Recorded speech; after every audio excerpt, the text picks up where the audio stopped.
Sai Krishna episode లో SIT బృందం విచారణ కొనసాగుతోంది. ప్రస్తుతం సస్పెండ్ అయిన సిఐ నాగరాజ్ కి జీజీహెచ్ లో వైద్య పరీక్షలు కొనసాగుతున్నాయి. దీనికి సంబంధించిన బ్రేక్ కలుగుతోంది. కాసేపట్లో కోర్టుకి సిఐ నాగరాజుని తరలిస్తారు. ప్రస్తుతం జీజీహెచ్ లో ఆయనకి వైద్య పరీక్షలు కొనసాగుతున్నాయి. వైద్య పరీక్షల అనంతరం కోర్టుకి నాగరాజు వెళ్తారు. నిన్న నాగరాజు మద్దతుదారులు విజయవాడలో నిరసన తెలిపారు. నిన్నటి ఘటనలతో అప్రమత్తమైన పోలీసులు ప్రభుత్వాసుపత్రి దగ్గర భారీ బందోబస్తు ఏర్పాట్లు కూడా చేశారు.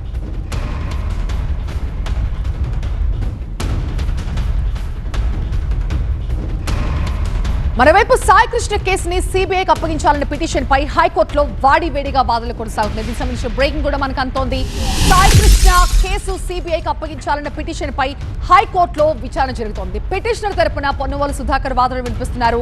సాయి కృష్ణని పోలీసులు టార్చర్ చేశారు. కృష్ణలంక పోలీసులే సాయి కృష్ణని చంపేశారని పొన్నవోలు ఆరోపించారు. మరోవైపు సస్పెండెడ్ సిఐ నాగరాజుని కోర్టులో హాజరుపరుస్తామని సిట్ బృందం అన్ని కోణాల్లో దర్యాప్తు చేస్తోందని ప్రభుత్వం తరపు న్యాయవాది తన వాదనలు వినిపించారు.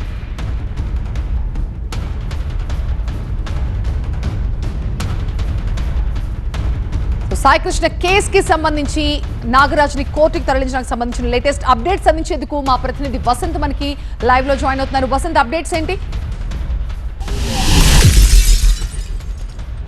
సాయి కృష్ణ మిస్సింగ్ కేసులో ప్రస్తుతం దర్యాప్తు ముగిసింది. ఈ కేసులో భాగంగా ఇప్పటికే నాగరాజును సస్పెన్షన్కు గురైనటువంటి సిఐ నాగరాజును ప్రభుత్వాసుపత్రికి తరలించారు. సిట్ అధికారులు భారీ భద్రతలున్న ప్రభుత్వాసుపత్రిలో నాగరాజుకు వైద్య పరీక్షలు చేస్తున్నారు. అక్కడ వైద్య పరీక్షలు ముగిసిన తర్వాత విజయవాడలో ఉన్నటువంటి కృష్ణలంక సంబంధించిన మదర్ కోర్టు ఏదైతే ఉందో సెకండ్ ఏసీఎం కోర్టులో తీసుకొచ్చి నాగరాజును హాజరుపరచబోతున్నారు. మరోవైపు ఇటు సాయి కృష్ణ మిస్సింగ్ మిస్టరీకి సంబంధించినటువంటి అంశంలో ఏపీ హైకోర్టులో సైతం పబ్లిక్ ఇంట్రెస్టెడ్ లిటిగేషన్ పిల్స్ కొన్ని దాఖలయ్యాయి. ఈ పిల్స్కి సంబంధించినటువంటి దానిపైన విచారణ జరిపింది ఏపీ హైకోర్టు. ముఖ్యంగా సాయి కృష్ణ మిస్సింగ్ మిస్టరీకి సంబంధించినటువంటి వ్యవహారంలో లాకప్ డెత్ జరిగింది. ఆధారాలు లేకుండా సాయి కృష్ణ మృతదేహాన్ని సైతం దహనం చేశారు. కాబట్టి ఈ కేసును సిబిఐకి అప్పగించాలంటూ కూడా పిటిషన్లు దాఖలు చేశారు. ఈ పిటిషన్లపై విచారణ జరిపినటువంటి ఏపీ హైకోర్టు ప్రభుత్వ తరపు న్యాయవాది ఇప్పటికే సిఐ నాగరాజును సిట్ అదుపులోకి తీసుకుంది, అరెస్ట్ చేసింది.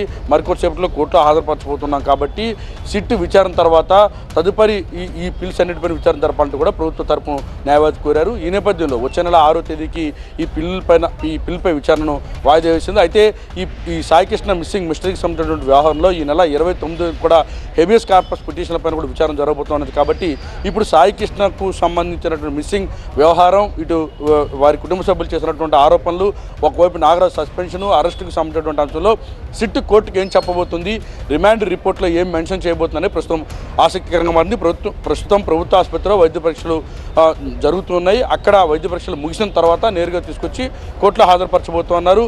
మరోవైపు ఎన్హెచ్ఆర్సీ కూడా ఈ నెల 26వ తేదీన ఈ సాయి కృష్ణకి సంబంధించిన లాకప్ డెత్ ఆరోపణలకు సంబంధించిన వ్యవహారం పైన విచారణ జరగబోతున్నది. కాబట్టి అసలు ఈ మొత్తం వివాదానికి కేంద్ర బిందువుగా ఉన్నటువంటి సిఐ నాగరాజుకి సంబంధించిన వ్యవహారం సిట్ విచారణ ఏం చేసింది, ఆయనపై ఉన్నటువంటి నేరాలు, ఆయనపై ఉన్నటువంటి అభియోగాలు ఏంటి అనే దానికి సంబంధించి మరికొద్దిసేపట్లో తెలిసేటటువంటి అవకాశం అయితే ఉంది.